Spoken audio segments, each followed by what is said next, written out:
Imagine hurtling through the sky at hundreds of miles per hour in a metal machine, weighing hundreds of tons, only to plunge into a dense cloud bank where the pilots have absolutely zero outside visibility. In the early days of aviation, hitting thick fog or heavy rain was a severe hazard. A clouded runway meant grounded fleets, diverted flights, and completely disrupted global logistics as pilots struggled to find the ground. Yet today, commercial airliners reliably reach their destinations more than 95% of the time in bad weather, regardless of how opaque the conditions are outside the cockpit window. The Instrument Landing System, or ILS, is the specific technology responsible for that success rate. It provides such a significant improvement to safety that most airlines will not operate into an airport unless a functioning ILS is available.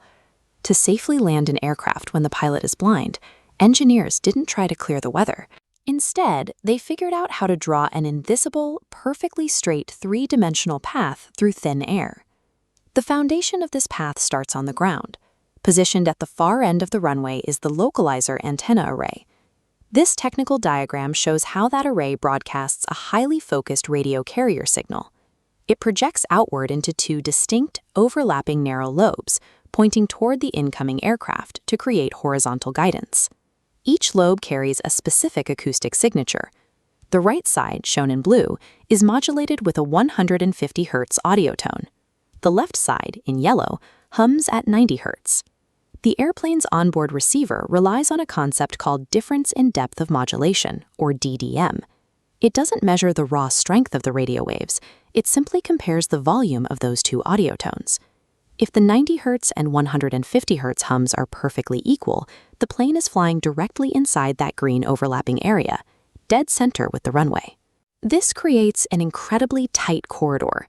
The entire width of this localizer course is usually just 5 degrees, providing the pilot with hyper-precise steering data.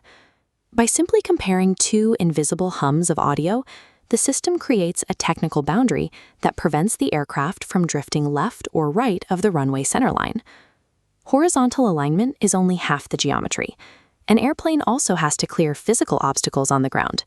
This is especially vital during a straight-in approach over a brightly lit city at night, where glowing lights can easily distort a pilot's depth perception. As we see in this diagram, a second system called the glide slope uses a similar radio principle to dictate the exact vertical angle of descent, bringing the plane safely over the obstacles and down to the touchdown zone.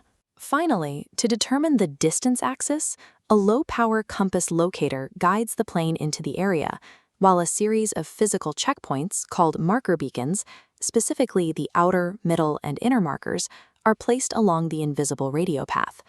The outer marker acts as the exact threshold where the airplane officially intercepts the glide slope and begins its physical downward descent toward the pavement.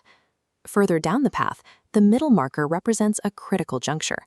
This is the exact point where the pilot must evaluate the conditions outside and decide if it is safe to land, or if they must abort and perform a missed approach.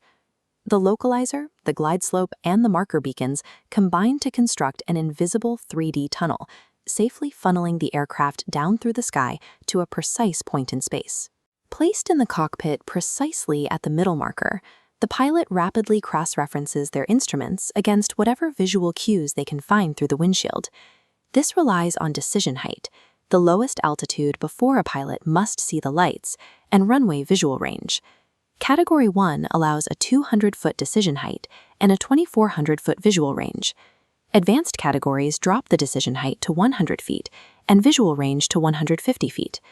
The ultimate technical limit is Category 3C.